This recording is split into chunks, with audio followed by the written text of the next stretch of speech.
Right now from Mr. Sid Singh.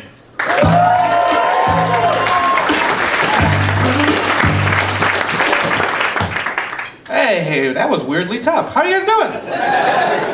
Oh man, I'm excited. I was in Edinburgh recently, this is true, and I got discovered, and I have since shot my first commercial. That's really cool. Yeah, right? Yeah, thank you. It was for a buffet restaurant, and this is also true, I was paid in buffets. That's what really happened. They opened the negotiations at one buffet, but I got them up to 3. So I was thinking about that. I recently went to my 10-year high school reunion, which was a mistake. I don't recommend it. It's just like Facebook in real life, which is worse. And here's the thing, Charles was talking about this. Here's the thing. So I was bullied every single day in high school. Did not care for it. All right. But the thing is, so I grew up in a gang-filled area, but I got shipped off to like a Catholic school, right? But the thing is, every movie tells you that when you go back to your 10-year high school reunion, it's fine. Because if you got bullied, your life is now amazing, and your bullies' lives are terrible, right? But the thing is, if you went to a Catholic school and all of your bullies were rich white kids, it turns out their lives are fine. Fine, better than ever, I would say. You know what's a lot stronger than karma? White privilege. It's way better.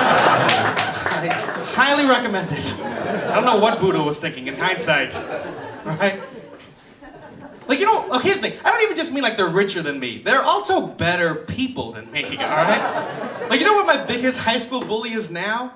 Yeah, he's a cancer scientist. And he's close. Like, you know what I mean? Like, and I wish there was a way to explain how little I want him to cure cancer. You know what I mean? Like, just at the very least, I just don't want to be in his movie. You know what I mean? Like his Lifetime movie, where they interview him up top and like, hey, you know, in hindsight, you guys don't understand. I had to call Sid a big fat baby Gandhi every single day just to get the courage to believe in myself enough to cure cancer. Your grandma's welcome. All right. Yeah.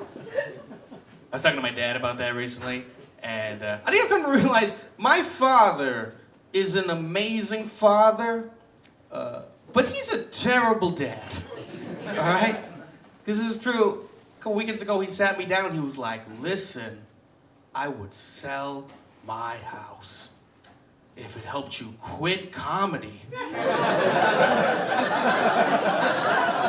and go to law school. Because you might be 31, but you're still my son, damn it. Yeah. And that's amazing, right? That is amazing to be willing to sell your house for me, right? But on the other hand, I'm 28, you guys. So he wasn't even close, right? I'm his oldest child. Like, what? Like, that's where my father's always been. He's always wanted to do the right thing. He just hasn't always said the right thing, you know? Like, growing up, he provided everything for me except comfort. You know what I mean? Like, him and my mom used to fight all the time when I was a kid. And afterwards, he'd come up to me and be like, don't worry.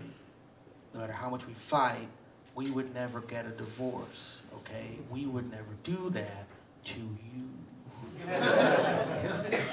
Well, the thing about that is, you guys, even as a kid, I knew if your parents get a divorce, that is not your fault. But if they stay in a terrible marriage for you, that is your fault. That is 100%. What a selfish 8-year-old you are, right? I mean, 50-50 if you have a little brother, but otherwise, I'm just saying, like, skip one snack time and find a lawyer, all right? For your family, all right? It's nice being back, man. I moved to San Francisco, and it's weird. Okay, real quick. So, a lot of Indian comics have this joke where, like, some racist is always like, go back to where you came from, right? But he doesn't, and I just want to say, like, that's just not a real thing. Like, there's no racist who, like, is confident enough to be racist and not confident enough to just name a country. Like, do you understand? Like, no racist likes that. Here's the thing, like, I've been touring more, and here's the thing. I don't judge a city's diversity by what race you guys are anymore. I now judge a city's diversity by what race you think I am. Okay? Because I grew up in the Bay Area, California. In the Bay Area, California, I am Indian, which is correct. And a lot of times every year I go to the UK to perform, and in the UK, I am American. Also correct. But I lived in New York City for 4 years. And for 4 years in New York City, I was Mexican, you guys. Yeah. All right, that's the only compliments I've ever gotten for that. Here's the thing, New York City does not like Mexicans. All right? No one's ever been like, hola, ¿cómo estás? Muy bien? You know? Or even just like, ¿dónde está la biblioteca? Like nothing. Like, all I've ever gotten is like 3 times on Bleecker Street, just a lot of like, hey, go the fuck out of the way, Jose! Yeah, which you know rhymes, but it's still pretty racist. We can get pretty racist, you can't Dr. Seuss your way out of racism. There's no such thing as like a whimsical racist. You can't just be like, a 1 fish, 2 fish, a red fish, Jewfish. You can't do that. You have just made Rachel and Sarah cry. That's all you've done. And it's weird too because like, especially now that I'm back in the Bay, but like the Bay Area is the most diverse place on earth. And like New York kind of has a little bit of it, but like we just have so many different people doing different things that we just have different stereotypes. Like I'm gonna do an impression of my friend from junior high, Jeff. And I want you guys to try to guess what race you think Jeff is. Sound good? This is a real conversation about what we had this many times. At Shibuya Middle School, we were 12 years old. This is a real person. Jeff, Bay Area, California. Yo, dog, you wanna play some basketball? Bro, stop being a bitch, dog. Oh, for real? You gonna be doing some homework? You know what, I don't fucking have time for this, man. You know what? I'm gonna go to Jamba Juice. Peace. Yeah. Jeff is Japanese, you guys. Yeah. That is how diverse the Bay Area is. I am an Indian guy doing an impression of a Japanese guy, doing an impression of a white guy, doing an impression of a black guy. From 2002. That is too diverse, right? Even Martin Luther King was like, I had a dream. But Jeff needs to wake up because we are not there as a society. And we have racism, by the way. Of course, I'll find it.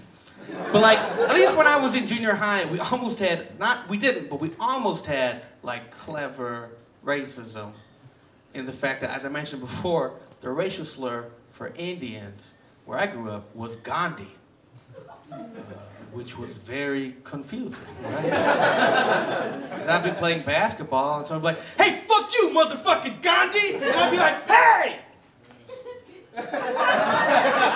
Thank you? I don't know. I think you win this round, Jose. Or should I say Cesar Chavez? No? All right, cool. I'm sorry. It's weird too. I can't tell on them, right? I can't be like, Mom, the kids are calling me Gandhi. So you're making friends? No? Maybe you're losing weight. Oh no. There was a laugh and then there was a delayed laugh. Where I'm like, I should lose some weight. I think that's kind of treadmill. So I'm in New York for the week, and I did just join a gym. I got a free week thing at Equinox. You're welcome, ladies. Equinox is my favorite gym ever because it's like, yo, working out is like a drug. But what if you also did cocaine? Like that's all it is.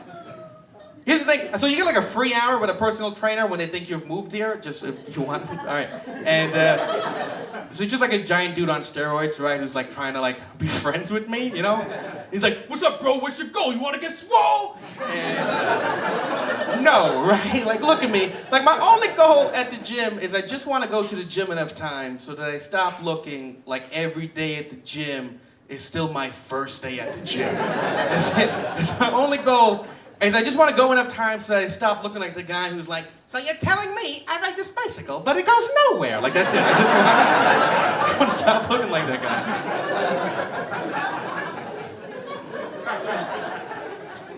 But I went yesterday, and this is true. I saw this gorgeous woman walk in into this Equinox. And I'll be honest, I'm sorry about this, but I was totally staring at her like a creep. I was, I admit it. And in my defense, so was everyone else. Like, we were all, men, women, we were all just staring at this gorgeous woman. And this is true. She points me out at the Equinox. This is true. And she just goes, "Hey, stop staring at me, you creep."